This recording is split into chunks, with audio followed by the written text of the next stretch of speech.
Yes, and welcome to Vasili's Garden. Now today, folks, I've come out to my good mate Craig to say hello to him and see how he's going. And we're going to be talking to all things about edible gardens here because we know, or you know, that we love our edible gardens. And Craig here has written a few books, an author of about how many books? 5 now? 5, yes. 5, all about edible productive garden, fruit trees, grafting and the lot. Yep. Anything you need to know about gardening, you'll find it in those 5 books. So we're up to our 6th. Oh, well, I'm writing the sex. It's called... Sex? I like that. I want to read that one. It's called From the Ground Up. So fitting title. Anyway, so, how you been anyway? Yeah, right? good. That's good. Fighting with this weather. I know. Just before we started rolling, folks, it was sunny and it's just become overcast and a nasty... What do you want to call that? Yeah, well, it's a bit of a storm cell coming. That's it. That's what it is. I've got more colourful in the back. I've got more colourful words I could use, but I won't. But anyway, so it's going to roll in the next few minutes. Yeah. Before that does, let's get into it.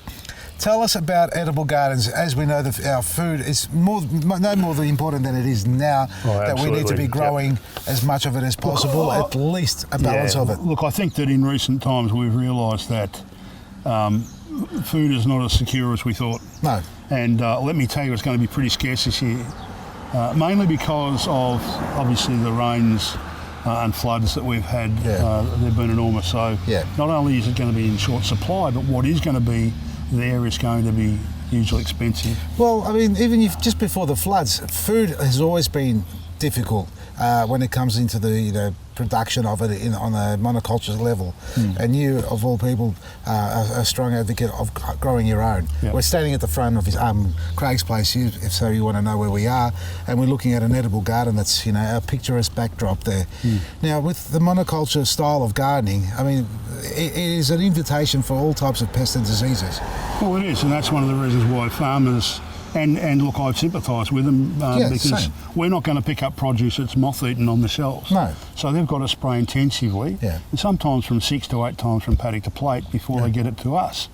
And the problem with that is that it does a number of unbelievable things that we're just starting to come to understand. And it's making us sick. It's not only killing the life in the soil and all the microbes and so forth that are beneficial to the food that we grow in it, but more importantly, that beneficial bacteria actually helps populate our gut microbiomes with the vital good bacteria that we get to fight off the bad guys within our systems. Correct. So if you're feeding plants chemical or artificial amendments, let's go down that path. Artificial, so it hasn't come from the ground, shouldn't be being used. Or manipulated. But basically what happens is that you disconnect the plants from the bacteria in the soil, and in doing so you actually disconnect yourself. So basically what you feed your plants, you feed yourself. Exactly. So you're feeding the soil chemicals and the plants chemicals, you feed yourself the same. Well, I did a post recently about that,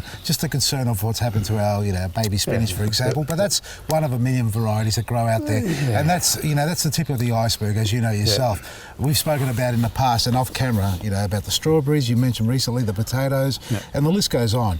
So it's irrespective of what vegetable or fruit we're talking about here. It's just the way it's grown. It's the way it's grown and it's the way it's presented. And unfortunately, the bacteria and the diseases that they're trying to control and suppress, which is good and bad diseases, basically at the same time.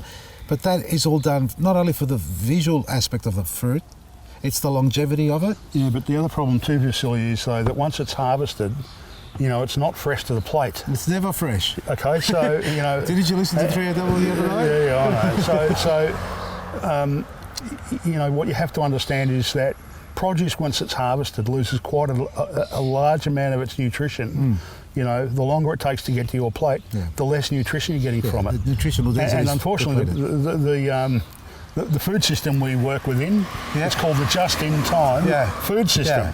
Now, they say that there's a reason for that, because the food on the shelves is there just in time before it has to be thrown out. Yeah, exactly. Pretty well. So you're only going to get 2 or 3 days out of it, and if you haven't used it, it's in the bin. And we're throwing out about a third, if not more, and we're one of the 8th biggest wasters of food in the world, which is not something to be proud of. And we're only a small population. So to be number 8 is huge. With a 25, 30 million population is ridiculous. So how do you get past all of that? What do you do? And then, look, I understand that not everyone can grow all their own food. And I'm not suggesting for 1 minute that they should. But knowing some of what we've been talking about, you know, to help feed you and your family, I think that you perhaps should consider, you know, looking a little differently at your gardens. You don't need a vegetable patch. You don't need to become a farmer to grow food. That's hard work. They'll tell you that. Go and ask them. You know, and you don't want to go down that path being farmers because they have to spray and fertilise heavily. And there's all the reasons why we're talking about, you know, you growing some of your own produce. So, if you've got a garden that you're pulling weeds out from, then outcompete them by replacing the weeds with an edible plant, herb or flower throughout your garden. Now, our front garden, and we've just been revamping it a little bit, my wife has got on board with the scenario of making sure that we outcompete weeds. I hate pulling weeds out. It's the bane of my existence, and unfortunately, for as long as you've got a garden, you're going to continue to do that. But if you think about a full garden grows no weeds. Yes. Now, a lot of my neighbours, unfortunately, they don't either mow their nature strips and the weed seeds flower and so forth. When you've got a full garden, what happens is that when the wind blows those weed seeds in, it hits the leaves, not the soil, and it gets blown off somewhere else. Yes. So it's a cover. If you've got a fairly open, vast garden that's got lots and lots of soil about, the weeds land there and up they come. They love it. So I just, you know, everyone's got a garden they've got to look after. They've got to water it, weed it, you know, and prune it and do whatever. I just think that it's craziness not to use the garden to its potential. And whether you're renting or buying it, that makes no difference. When you're the custodian of those places, you know, you pay a fortune to live where you do. There's a lifestyle involved in this as well when it comes to actually gardening or, you know, even harvesting or buying produce. A lot of people say it's too hard, it takes too long. Rubbish. It doesn't. No, it doesn't. It doesn't. And if you think about the harvesting process versus getting into your car and driving there, you know, a lot of people are concerned about the climate change and the warming up of the earth and all that sort of stuff. And if you're on that bandwagon then you should be factoring in the materials you use, the cars you drive, and where you're getting your produce from. Absolutely. So, and if you're not growing anything, you should be the last one to be complaining about, you know, global warming when you're not actually contributing to stopping that from happening. And I'm talking about the time it takes to harvest something from your garden versus you jumping into the car and driving to your local supermarket or whatever it is. By the time you get back, the difference is you've got something that's fresh out of your garden, and you know that just in time fruit or veggies that are produced by our farmers, you know, the supermarkets I should say, that just in time scenario where you say that if you don't consume it from the moment you picked it up or within a couple of days you're throwing it out, that's because it's been harvested months, if not weeks, if not months, in some cases a lot of months. But sometimes it can be as little as days, Vasily. What, that they harvest? Well, I'm just saying that, you know, things like beans, peas, can lose up to 85% of their nutrition within 15 hours of being picked. Of being picked, yeah. So, snap frozen stuff is what you should really, if you can't grow it and you're looking for something for fresh produce, it's got to be snap frozen. That's fresh. Yeah. But the stuff that's not, it's on the shelf. It's not fresh. There's a point that I needed to go on. You're going to say, and I agree with you with the climate change scenario, and I used to think, you know, I'm one person. Yeah. What can I do to make that difference? And let me tell you, filling your garden up with plants, be they edible or not, sucks down the carbon out of the atmosphere now. If you're wondering why we've got these huge weather events, we're the cause of it. We've been ploughing, turning and deforesting the soil and the land for, I don't know, for the last 100 years. And what's happened is when you oxidise the carbon that's been stored in soil, and soil does the heavy lifting of carbon storage, when you turn soil over, you send it straight back up into the atmosphere. Now we've got that big thick blanket up there and it's warmed up, and that's why we're getting these erratic weather events.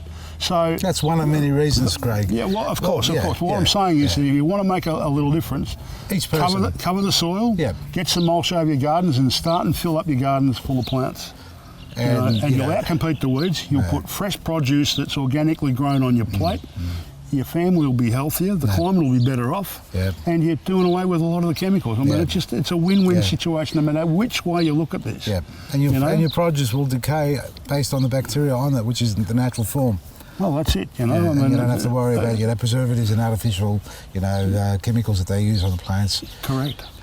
So what are you suggesting? We all just get a handful of seeds or something and throw it in the garden? You can do that, but I mean, I tend to use a few phrases that I try and teach people. So what goes well on the plate together goes well in the ground together. So think about as you head into the salad season. It's not too late to still plant tomatoes, but mind you, I would start only with probably the smaller, lower growing type, the determinate types, things like Roma, San Marzano, Amish Paste, KY1s, So the smaller growers, the ones that tend to be sourcing. Smaller fruiting type too. There's still plenty of warmth in the season to get them up high enough and size to get a harvest. The indeterminate ones, you run the risk. You might, you may not, So for those who are not sure what indeterminate determinate is, some varieties will keep growing as climbers and leaders and keep sprouting out new shoots and producing more flowers, whereas the determinate ones will reach a certain height and that's it. They'll create a cluster of flowers or two and produce their fruit from there and you get harvest. So they're a short-lived sort of variety by comparison. But it's not also about the size of your garden, because a lot of people say, well, I haven't got the room to grow a vegetable garden. Rubbish. You don't need to have an elaborate front yard or backyard. You can have a courtyard or a side part. Vertical wall, vertical space. Yeah. You can put them in, even styrofoam boxes. At the end of the day. I've got bags, empty potting mix bags, and we're growing potatoes in them out the back. Okay. Now, but there's a will, there's a way. So even if you haven't got any, so go and buy a potting mix bag, empty the majority of it out into a couple of buckets, roll down the outsides, put 2 or 3 potatoes in the bottom, cover it up, and as they grow, make sure you always have 2 or 3 leaves sitting out the top. Put in some of the potting mix and roll up the bag until you get it right to the top again. Well, we did a segment a long time ago with a good friend of mine, Mary Anthe. We got one of our planting mix bags. We cut 6 or 8 holes in it, stuck a plant in each one, a seedling in each one. So easy, and the thing just grew. Literally didn't have to tip it out or anything. There you go. So it's a little self-watering pot, a couple of little holes at the bottom for drainage so you don't get a bit of stagnant water sitting in it. So it's quite easy. So there's really, if there's a will, there's a way. It doesn't have to be an elaborate garden. It can be just a couple of raised pots or planters, if you like. And for those that have got a bit more room, then you may consider some fruit trees and grow edibles underneath it. There's a thing called a tree guild, and tree guild's all about getting back to how trees grow in a forest. Yes. And there's several levels, so there's ground covers, there's understory, and then there's the mid-range canopies, layers and so forth, and there's the upper canopy, which is obviously the fruit tree. So. And if you can get 4 or 5 more plant family groups together, something wonderful happens in the soil. The microbial population explodes. They're not sure why that is yet. They haven't uncovered it's like a little village, mate. Look, I'm aware, but it's it doesn't happen until there's more than 4 plant family groups. If there's less, it doesn't happen. Would it be the fact that each plant, I suppose, will attract different types of microbes and fungi? Yeah, well, they emit different signals, obviously. They do, and some plants have if you go into the nutritional absorption, what they take on, some plants will take more of, let's say, nitrogen and others, so you have a population of that sort of nature. I've no doubt they'll find out down the track, but it's interesting to note that it happens, and it's amazing. I mean, I've done it here under a couple of apples, and it's remarkable the change in the health of the trees. Now, and I'm not feeding, other than some compost and a little bit of your black grit. I'm hardly doing any feeding whatsoever. You shouldn't have to, really. So if the soil life is alive, it's good there. The plants are making their own nutrients. So tell us quickly what you've got in here, mate. Just give us a run through. Oh, Jesus, everything. I mean, there's everything from celery, silver beet, kale, beans. I can see there's some flowering plants. I see aspermums. You've got some ground covers. Lettuce. Yep. There's all sorts. And sunflowers? Yeah, sunflowers, parsley, beetroot, blueberries. There's all sorts of stuff. And then all the low-lying plants there, you've got some tomatoes there as well, but you've also got the apple trees here with the multi-graft on them. Yeah. And the olive trees, which are looking mighty healthy too, by the way. Yeah, they are. There's going to be a good season for olives this year. That's really good. So, but it's all about trying to get some of those beneficial attracting, insect attracting plants in there, things like nasturtiums, marigolds particularly. Yeah. So nothing's changed on that front. No. But it's just a case of filling up the garden. Yeah. As I say, a full garden grows no weeds now. Where I've planted these, I've sort of considered how big they grow, and I'm trying to put plants beside them that are going to fill out that space. But without overlap. So that when the weed seed blows in, it blows away. So you got, actually, is that mustard there too? Where? Just at the front there, next to this the one now? To the left. No, that's a beetroot. Oh, that's a beetroot. Yeah. Okay, I need my glasses. Okay, yeah. It's all good. It's happening. Well, more information if people want to find out. Where can they find you? CraigCastree.com.au. And your books are available on your website. Yep. All going well with that. Yes. New book coming. Name the books. Edible Gardens: A Practical Guide, Plant Profiles, Edible Gardening Secrets, A Simple Urban Life, and Growing and Grafting Fruit Trees for the Aussie Backyard. Beautiful. There you go. Well, folks, all the info you need there, you'll be able to find at Craig's and obviously our website as well. Everything you need for your garden is available for you. And by the way, just hang on for a minute. Right. See, I bought some of that great big tub of black grit the other day. Yeah. And what I do is I put it in a smaller tub. And I've always got it with me, you see. Well, this is so going. I just keep filling it up. Well, the time it goes to air, we've got 2 days left because we're running this down as a special because the thing's going double in price. Yeah. All right, let's talk about it quickly before we go. You were telling me at the recent festival you were blown away with the silicate properties of it. Yeah. Look, I do a lot of research these days, mainly for soil. Yeah. And I follow a fellow by the name of Graham Sate. Okay. And he sings the praises of calcium silicate. Yeah. As one of the most important amendments that you can apply on soil. And he doesn't use any chemical whatsoever. No, you can't. He's up for regenerative farming. And he just, it's just a vital part of the soil. Well, it binds the cell walls in the plant. It holds it together. It does so much more than that. I know it does, but you've got to keep it simple, otherwise you drive people mad. They think it's bloody black magic. Yeah, well, look, it is, and look, you can't overdo it. No. If you think you've put enough on, put a bit more.